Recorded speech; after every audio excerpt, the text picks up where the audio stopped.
Hello friends, welcome to my online video lecture. इस video lecture में मैं आपको हिंदी में पावर इलेक्ट्रॉनिक्स के इंट्रोडक्शन के बारे में आज बताने वाला हूँ। मेरा नाम प्रोफेसर अमित सोलंकी है। तो ये है आज के हमारे टॉपिक्स जो हम वन बाय वन स्टडी करेंगे। तो चलिए आज का लेक्चर शुरू करते हैं। तो सबसे पहले हम बात करेंगे कि पावर इलेक्ट्रॉनिक्स का रिक्वायरमेंट क्यों है, आखिरकार पावर इलेक्ट्रॉनिक्स का जरूरत क्यों है।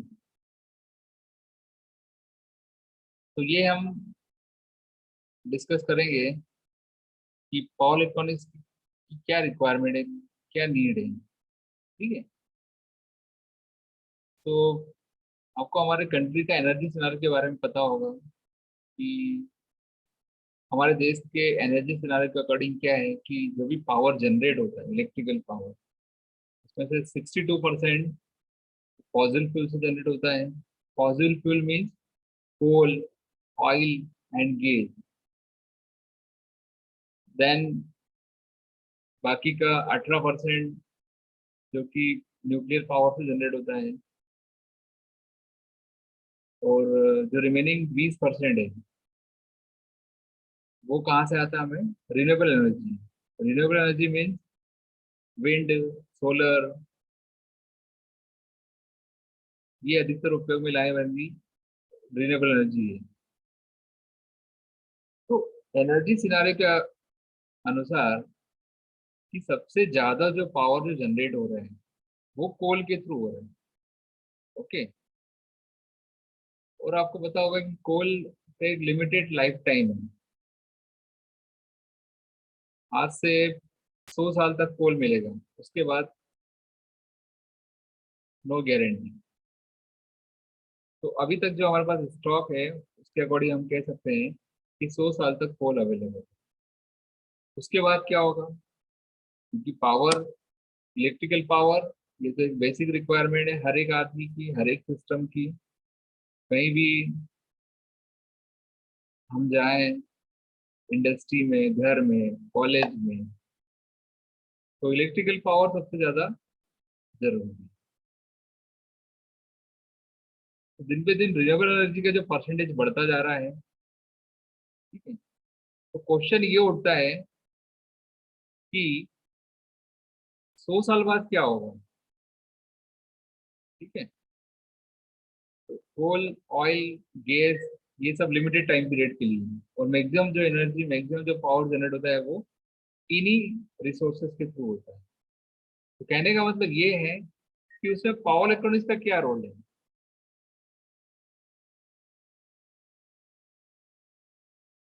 ओके। तो हम यही बात करने वाले हैं कि पावर इलेक्ट्रॉनिक्स का एक बहुत बड़ा रोल है इलेक्ट्रिकल पावर सिस्टम में। जो पावर जनरेट होता है, सपोज 100% पावर जनरेट हो रहा है, परंतु कस्टमर तक, लोड साइड तक पहुंचने में वो कम से कम 20 से 30% ही पहुंचता है। ठीक है। तो इसलिए यहाँ पे पावर इलेक्ट्रॉनिक्स का रोल आएगा। अगर हम पावर इलेक्ट्रॉनिक सिस्टम यूज करते हैं तो क्या होगा कि जो हमारा 20 से 30% आ रहा है कस्टमर साइड, लोड साइड, वो इंक्रीज होके बढ़ के कितना हो जाएगा? 40 से 50%, और भी ज्यादा बढ़ सकता है। तो यही पावर इलेक्ट्रॉनिक्स का रोल है। क्योंकि क्या है कि हम जनरेटिंग साइड तो कुछ अरेंजमेंट नहीं कर सकते हैं। क्यों? क्योंकि जो कोल है वो लिमिटेड टाइम पीरियड के लिए, कोल जितना लगना है उतना ही लगेगा। ठीक है। तो हम क्या कर सकते हैं, हम लोड साइड मैनेज कर सकते हैं, मतलब पावर इलेक्ट्रॉनिक्स कन्वर्टर्स लगा के, पावर इलेक्ट्रॉनिक स्विचेस लगा के। फॉर एग्जांपल, पहले जमाने में जो फैन रेगुलेटर होता था वो काफी साइज बड़ी होती थी। वो रेजिस्टिव बेस्ड फैन रेगुलेटर होता था। बट आज के दिनों में हमारे पास जो फैन रेगुलेटर वो ट्रायक ट्रायक एक पावर इलेक्ट्रॉनिक स्विचेज है, पावर इलेक्ट्रॉनिक डिवाइस है, उसके बेस्ड पे फैन रेगुलेटर होता है, मतलब फैन का स्पीड कम करना। एक सिंपल एग्जांपल बता रहा हूँ आपको घर का। तो उसमें क्या होगा कि जो एनर्जी है वो एनर्जी सेव हो रही है, लोड साइड सेव हो रही है। तो लोड साइड अगर हम एनर्जी सेव करेंगे तो जनरेटिंग साइड हमें कम कोल का रिक्वायरमेंट रहेगा, मतलब पावर जनरेट करने के लिए कोल कम लगेगा, मतलब कोल का जो लाइफ टाइम क्या कर सकते हैं, हम बढ़ा सकते हैं। कोल को हम जनरेट नहीं कर सकते, कोल को हम प्रोड्यूस नहीं कर सकते, सिर्फ उसकी हम क्या कर सकते हैं, लाइफ टाइम बढ़ा सकते हैं। और वो लाइफ टाइम कैसे बढ़ेगी, पावर इलेक्ट्रॉनिक डिवाइस यूज करके। कहाँ पर, लोड साइड। ठीक है, तो आइए देखिए नेक्स्ट स्लाइड में, ये ब्लॉक डायग्राम है। ओके, ये क्या है आपका ब्लॉक डायग्राम। तो ये ब्लॉक डायग्राम है।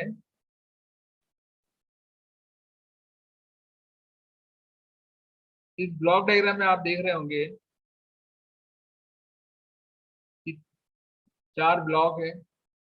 जनरली ये पावर इलेक्ट्रॉनिक्स का बेसिक ब्लॉक डायग्राम है।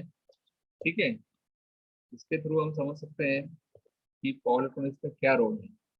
तो इसीलिए जो हमने पहली स्लाइड में देखा, वाई पावर इलेक्ट्रॉनिक्स, क्यों पावर इलेक्ट्रॉनिक्स की जरूरत क्यों है। तो यहाँ पे देखिए आप क्या लिखा हुआ है कि 1%, 1% अगर एनर्जी हम सेव करते हैं लोड साइड, तो 6%, 6% ऑफ एनर्जी सेव होती है फॉसिल फ्यूल, मतलब 6 टाइम्स सेव होगी एनर्जी अगर हम 1% एनर्जी सेव करते हैं लोड साइड। तो ऐसे बहुत सारे एग्जाम्पल है हमारे डे बाई डे में, डेली लाइफ में, इंडस्ट्री में, कि power electronics switches, power electronics converter की सहायता से हमारे एनर्जी का काफी सेविंग हो रहा है, पावर बहुत कम कम कंज्यूम हो रहा है। एलईडी लाइट्स आ गई है। ठीक है, तो एलईडी लाइट्स का पावर रेटिंग भी कम होता है। पावर रेटिंग कम होगा तो कम पावर कंज्यूम करेगा, कम पावर कंज्यूम करेगा तो पावर जो जनरेट है हमारा, बढ़ेगा हमारा रेट।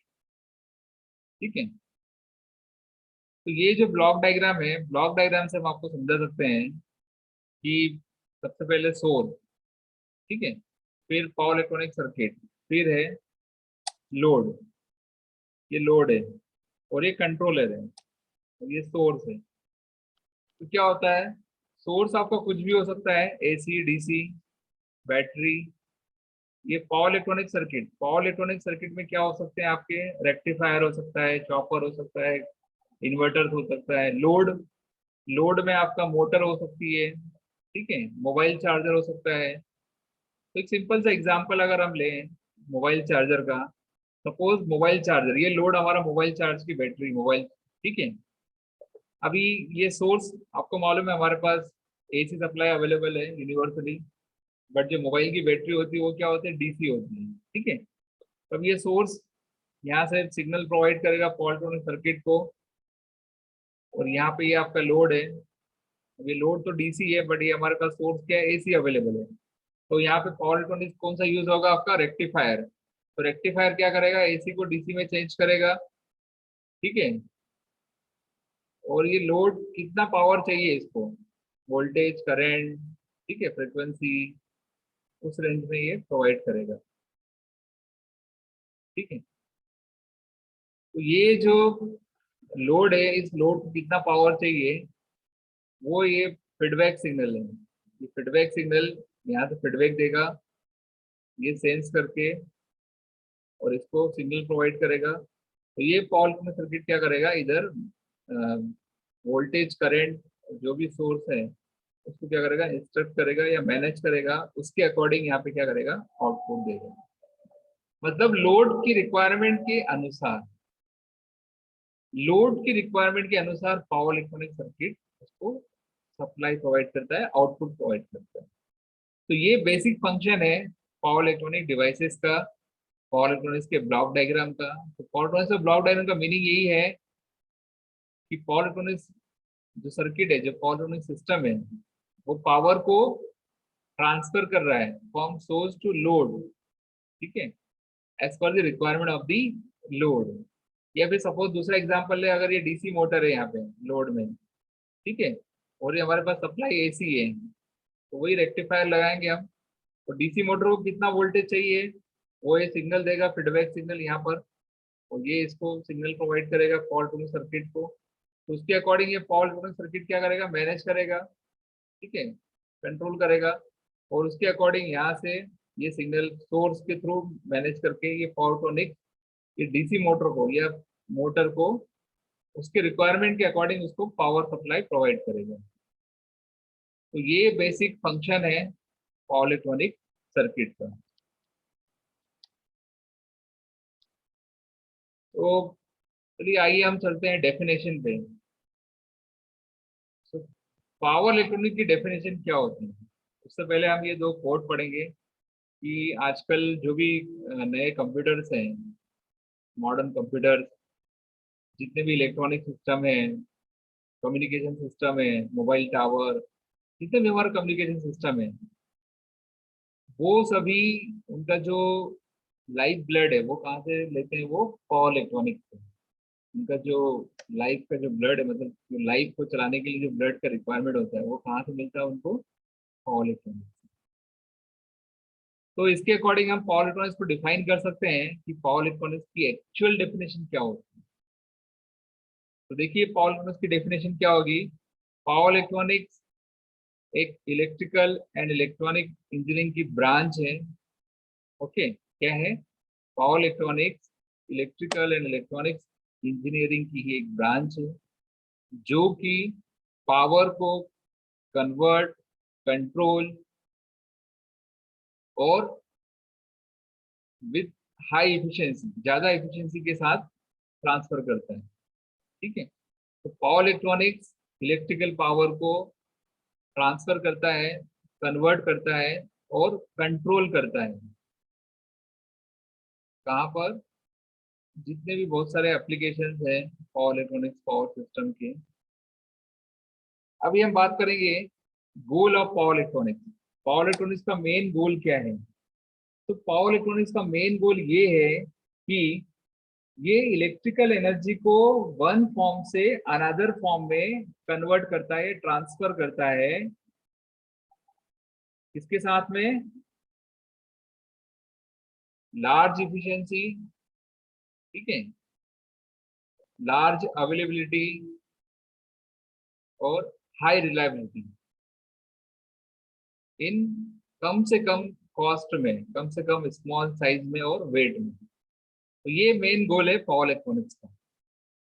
ओके, सो इससे पहले हमने पावर इलेक्ट्रॉनिक्स के बारे में पढ़ा, इंट्रोडक्शन, इसका डेफिनेशन, और पावर इलेक्ट्रॉनिक्स की क्यों जरूरत पड़ी। ठीक है, तो चलिए आइए अब हम हमारा दूसरा टॉपिक पढ़ते हैं आज का, जो कि है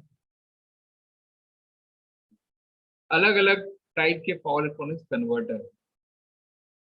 पावर इलेक्ट्रॉनिक्स कन्वर्टर्स के कौन कौन से टाइप्स होते हैं। तो according to that, power electronics converter are in four types. First is AC to DC converter, control rectifier,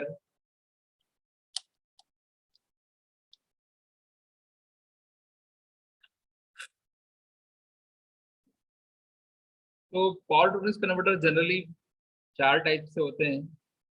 एक होता है AC टू DC कन्वर्टर, जिसको हम कंट्रोल रेक्टिफायर भी बोलते हैं, या rectifier. DC to DC converter, जिसको हम चॉपर भी बोलते हैं। AC to AC converter, AC voltage controller या cycloconverter. DC to AC converter या इन्वर्टर। तो ये बेसिकली चार टाइप के कन्वर्टर्स हैं, तो इनको हम डीप में पढ़ेंगे एक के बाद एक। तो आइए कन्वर्टर्स के बारे में हम डिटेल में जानेंगे। ये ब्लॉक डायग्राम देखिए, यहाँ पे आपको समझ में आ जाएगा कि कौन से कन्वर्टर का क्या फंक्शन है। पहले हमने दिया AC टू DC कन्वर्टर, ठीक है, तो AC टू DC कन्वर्टर में आपका डायोड रेक्टिफायर भी आता है। तो डायोड रेक्टिफायर क्या करता है, यही सिग्नल को कन्वर्ट करता है AC टू DC, मतलब fixed AC voltage into fixed DC voltage. और इसमें क्या होता है, डायोड रेक्टिफायर में ये कंट्रोल्ड वो आउटपुट वोल्टेज नहीं रहता है इसमें। वो डायोड रेक्टिफायर भी या सिंगल फेज होगा या थ्री फेज होगा, ठीक है। एज इट इज अगर हम बात करें कंट्रोल रेक्टिफायर की, तो कंट्रोल रेक्टिफायर में भी क्या होता है कि फिक्स्ड एसी से वेरिएबल मतलब चेंजेबल डीसी आउटपुट वोल्टेज मिलता है हमें, या इसको हम बोल सकते हैं कंट्रोलेबल। और ये किसके कारण होता है, फायरिंग एंगल के कारण। फायरिंग एंगल की सहायता से हम आउटपुट वोल्टेज को कंट्रोल कर सकते हैं, वेरी कर सकते हैं। इसमें भी ऐसी इनपुट वोल्टेज सिंगल फेज भी हो सकता है, थ्री फेज भी हो सकता है, दोनों टाइप के होते हैं। इसका डिटेल में हम पढ़ेंगे नेक्स्ट लेक्चर में। तो एसी टू डीसी कन्वर्टर के मेन एग्जांपल क्या है, आपके ट्रैक्शन सिस्टम कहाँ पे यूज होता है, ट्रैक्शन में, बैटरी चार्जर में, जैसे कि हमने बताया आपको इंट्रोडक्शन पार्ट में, डीसी ड्राइव में, एक्साइटेशन ऑफ सिंक्रोनस मशीन। तो ये सारे एग्जांपल्स हैं एसी टू डीसी कन्वर्टर्स के।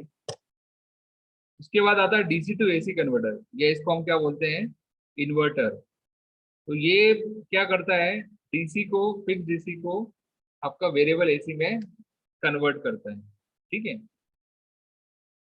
और इसके एग्जांपल कौन कौन से हैं, induction heating, UPS, HVDC, wind and solar, ये एग्जांपल हैं। उसके बाद एसी टू एसी कन्वर्टर। अब देखिए एसी टू एसी कन्वर्टर दो टाइप के हैं यहाँ पे। इसको एक को बोलते हैं हम एसी वोल्टेज रेगुलेटर, और दूसरा है साइक्लो कन्वर्टर। तो एसी वोल्टेज रेगुलेटर में क्या होता है, एसी वोल्टेज रेगुलेटर जो होता है वो फिक्स्ड एसी इनपुट वोल्टेज से वेरिएबल एसी आउटपुट वोल्टेज में कन्वर्ट करता है। और इस टाइप के कन्वर्टर को हम क्या बोलते हैं, वोल्टेज रेगुलेटर। और ये कहाँ पे यूज होता है, इसके एग्जांपल है, for example speed control of fan and pump. जैसे कि हमने हमारे घर में जो स्पीड फैन है उसका स्पीड कंट्रोलर में यूज होता है, जैसे कि हमने बताया आपको, उसमें जो रेगुलेटर होता है उसमें ट्राइक यूज होता है, तो पावर इलेक्ट्रॉनिक बेस्ड होता है, ओके। दूसरा टाइप है साइक्लो कन्वर्टर। अब साइक्लो कन्वर्टर में क्या होता है कि ये भी कन्वर्ट करता है एसी टू एसी, बट ये फ्रिक्वेंसी वेरी करता है। और वोल्टेज रेगुलेटर में क्या है कि फ्रिक्वेंसी कांस्टेंट रहती है, ये दोनों का डिफरेंस है, ओके। और साइक्लो कंट्रोल क्या एग्जांपल है, साइक्लो कंट्रोल कहाँ यूज होता है, ये यूज होता है V by F control of slow speed large AC drive, ये इसका मेन एग्जांपल है, ओके। उसके बाद है हमारा next converter, DC to DC converter, यार इसको हम चॉपर भी बोल सकते हैं। इसका मेन फंक्शन वही है, fix DC two variable DC output voltage. और ये कहाँ पे यूज होता है, और इसका जो आउटपुट वेरी होता है वो किसके कारण होता है, ड्यूटी रेशियो या ड्यूटी साइकिल बोलते हैं हम इसमें। और इसका उपयोग कहाँ होता है, डीसी ड्राइव में, सबवे कार्स में, बैटरी ड्रिवन व्हीकल्स में। तो इस टाइप के एग्जांपल में ये यूज होता है। अब चलिए हम बात करते हैं पावर इलेक्ट्रॉनिक्स के उपयोग की, या एप्लीकेशन ऑफ पावर इलेक्ट्रॉनिक्स। तो ये जनरली बेसिक एप्लीकेशंस है पावर इलेक्ट्रॉनिक्स की, जो कि काफी इम्पोर्टेंट है। पहला है इन आवर डेली लाइफ। अब डेली डेली लाइफ की बात करें तो मोबाइल चार्जर, वॉशिंग मशीन, तो ये सब हमारे डेली लाइफ में आते हैं, जो कि हम घरों में यूज करते हैं, ठीक है। ऑटोमोटिव एंड ट्रैक्शन, वही ट्रैक्शन सिस्टम में, ऑटोमेटिक कंट्रोल सिस्टम में, इंडस्ट्रीज, इंडस्ट्रीज में हो गया आपका इंडक्शन हीटिंग, ब्लोवर, तो वहाँ पे भी आपका पावर इलेक्ट्रॉनिक्स यूज होता है। डिफेंस एंड एरोस्पेस, डिफेंस और एरोस्पेस में आपका space craft power supply, okay. और डिफेंस में बहुत सारे जो इक्विपमेंट्स होते हैं वहाँ पे पावर इलेक्ट्रॉनिक्स की पावर सप्लाई के लिए यूज होता है, डीसी पावर सप्लाई के लिए यूज होता है, सैटेलाइट पावर सप्लाई के लिए यूज होता है। रिन्यूएबल एनर्जी बहुत बड़ा एक एग्जाम्पल है पावर इलेक्ट्रॉनिक्स का। रिन्यूएबल एनर्जी की बात करें तो ये होता है विंड और सोलर। तो विंड और सोलर में क्या होता है, जो भी इनिशियली जो इनपुट रहता है, सपोज विंड की बात करें तो जो जनरेटर होता है वो जो आउटपुट देगा वो एसी रहेगा, डीसी रहेगा, एज इट इज सोलर में, ठीक है। तो उसको कन्वर्ट करने के लिए वहाँ पे हम क्या यूज करते हैं, पावर इलेक्ट्रॉनिक्स कन्वर्टर यूज करते हैं, या तो रेक्टिफायर या फिर इन्वर्टर, ठीक है।